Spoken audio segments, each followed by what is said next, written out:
ఓం మహాగణపతే నమః. మార్చి 23వ తేదీ నుంచి మార్చి 29 వరకు ఉన్నటువంటి ద్వాదశ రాశుల రాశి ఫలితాలు ఏ విధంగా ఉన్నాయో చూద్దాము. ముందుగా ఈ వారంలో ఉన్నటువంటి గ్రహస్థితిని కనుక మనం ఒకసారి గమనించినట్టయితే, ఈ వారంలో ముఖ్యంగా గురువు మనకి వృషభ రాశిలో సంచారం చేస్తున్నాడు, కుజుడు మిథున రాశిలో సంచారము, కేతువు మనకి కన్యా రాశిలో సంచారము, అదేవిధంగా శని మనకి కుంభరాశిలో సంచారం, కానీ శని మనకి మీనరాశిలోకి సంచారం చేయబోతున్నాడు. ఇక మిగతా గ్రహాలు రవి కానీ, బుధుడు కానీ, శుక్రుడు కానీ, రాహువు, ఈ 4 గ్రహాలు మనకు మీనరాశిలో సంచారం చేస్తున్నాయి. ఇవి స్థూలంగా ఉన్నటువంటి గ్రహస్థితి. ఇక మనకి చంద్రుడి యొక్క సంచారాన్ని కనుక గమనించినట్టయితే, చంద్రుడు మనకి ధనస్సు రాశిలోను, మకర రాశిలోను, కుంభరాశిలోను, మీనరాశిలోను సంచారం చేస్తాడు. ఇక పూర్వాషాఢ, ఉత్తరాషాఢ, శ్రవణం, ధనిష్టం, శతభిషం, అదేవిధంగా పూర్వభాద్ర, ఉత్తరాభాద్ర నక్షత్రాల్లో సంచారం చేస్తున్నాడు. ఇవి స్థూలంగా మనకున్నటువంటి గ్రహస్థితి, అదేవిధంగా గోచార స్థితి.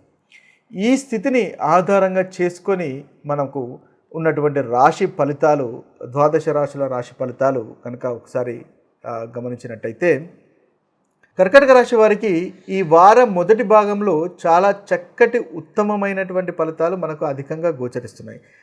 ఆదివారము, సోమవారము, మంగళవారం, బుధవారం చాలా చక్కగా ఉంటుంది. ఆరోగ్య విషయంలో అనుకూలత అనేది ఉంటుంది. ఆరోగ్యం కనుక మిమ్మల్ని ఇబ్బంది పెడుతున్నట్టయితే ఆ ఆరోగ్యం కూడా మీకు మెరుగుదల అనేది ఆరోగ్య విషయంలో తప్పకుండా కనిపిస్తుంది. కార్యసిద్ధి అనేది ఉంటుంది. పోటీకి సంబంధించినటువంటి విషయాల్లో మీదే పైచేయిగా ఉంటుంది. వృత్తి వ్యవహారాలలో మీదే అనుకూలత ఉంటుంది. మీ యొక్క అభిప్రాయాలను మీకు సహోద్యోగులు పరిగణలోకి తీసుకుంటారు. సహోద్యోగుల వల్ల సహాయ సహకారాలు కూడా మీరు అందుకోగలుగుతారు. ముఖ్యంగా చూసినట్టయితే కొత్త వ్యక్తులను మిత్రులుగా చేసుకోగలుగుతారు. ఇన్వెస్ట్మెంట్స్ వల్ల లాభాలు కనిపిస్తున్నాయి. దాంపత్య జీవితంలో కూడా ఆనందము, సంతోషం అనేది కనిపిస్తుంది. సోమ, మంగళ, బుధవారాలు కూడా మీకు చాలా అనుకూలంగా ఉంటుంది. వ్యాపారంలో పార్ట్నర్స్ మధ్య అనుకూలత అనేది పెరుగుతుంటుంది. ముఖ్యంగా కొనడము, అమ్మడము లాంటి విషయాల్లో మీకు ధనలాభం కలిగేటటువంటి అవకాశాలు అధికంగా గోచరిస్తున్నాయి. ప్రేమ వ్యవహారాలు అనుకూలంగా కనిపిస్తున్నాయి. వివాహ ప్రయత్నాలు చేస్తున్న వారికి వివాహ ప్రయత్నాలు కూడా అనుకూలంగా మనకు గోచరిస్తున్నాయి.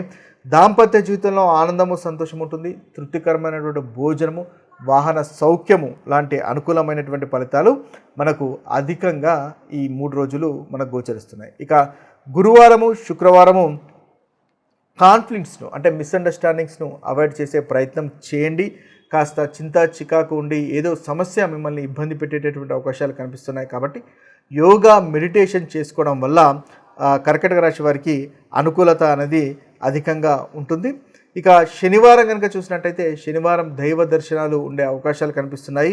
ముఖ్యంగా పనులు అనేవి కాస్త నెమ్మదిగా ఉంటాయి. పనులపైన ఫోకస్ చేయడం వల్ల మీకు చాలా చక్కటి ఫలితాలు అనేవి కర్కాటక రాశి వారికి ఈ వారంలో మీరు పొందగలుగుతారు. తండ్రి యొక్క ఆరోగ్యం కాస్త ఇబ్బంది పెట్టేటటువంటి అవకాశాలు కనిపిస్తున్నాయి. కాబట్టి ఆ విషయంలో జాగ్రత్త పడినట్టయితే ఉత్తమమైనటువంటి ఫలితాలు మన కర్కాటక రాశి వారు పొందగలుగుతారు. ఓవరాల్గా చూసినట్టయితే బుధవారం వరకు కర్కాటక రాశి వారికి చాలా చక్కటి ఫలితాలే అధికంగా గోచరిస్తున్నాయి. ఆదివారము, సోమవారం, మంగళవారం, బుధవారం మీరు అనుకున్నటువంటి పనులు చేయగలుగుతారు. ముఖ్యంగా వ్యాపారంలో బాగుంటుంది. వృత్తి విషయంలో కూడా బాగుంటుంది.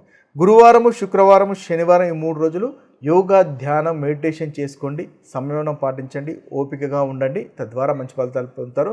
ఎందువల్లంటే ఏదైనా మానసికంగా కాస్త చింతా చిక్కకు ఉండే అవకాశాలు కనిపిస్తున్నాయి. ఇక ఇవి స్థూలంగా మనకు కర్కాటక రాశి వారికి ఉన్నటువంటి రాశి ఫలితాలు. మీరు విష్ణు సహస్రనామాన్ని వినడము లేదా చదవడం వల్ల మంచి ఫలితాలు అనేవి పొందగలుగుతారు. ప్రతికూలమైనటువంటి ఫలితాలు ఏదైతే మనం అనుకున్నామో ఆ ప్రతికూలమైనటువంటి ఫలితాలు కూడా తొలగిపోయి అనుకూలత అనేది పెరుగుతుంది.